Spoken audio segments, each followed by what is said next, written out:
de sélectionner le type de bois approprié, comme le MDF, pour établir une base solide et durable. Ce choix a une influence directe sur la qualité du projet final. De plus, la colle à bois doit être de haute qualité et contenir peu d'eau pour assurer une adhérence optimale. Une colle de mauvaise qualité peut compliquer considérablement le processus de création. En outre, le temps de séchage de la pâte dépend fortement des conditions climatiques, variant généralement entre 2 et 3 heures. Cette variable est cruciale pour la planification de votre travail.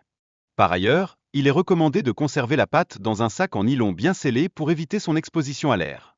Cela contribue à préserver sa consistance et son efficacité. Avant d'appliquer la pâte, il est fondamental de déposer de la colle à bois sur la surface.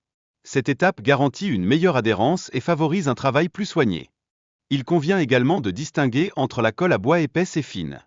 La colle épaisse offre une texture supérieure pour le travail, éliminant ainsi le besoin d'utiliser des outils de sculpture. De plus, il est impératif de mouiller vos mains ou d'utiliser un petit pinceau pour obtenir une finition lisse avant que la pièce ne sèche. Cela préserve la qualité de la sculpture.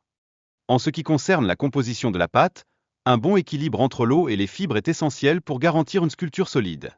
Cela influe également sur la facilité d'utilisation des outils. Enfin, sachez que les sculptures nécessitent souvent des ajustements après séchage, mais cette opération doit être réalisée dans un délai de 2 heures. Passé ce délai, la pièce devient très solide et plus difficile à travailler.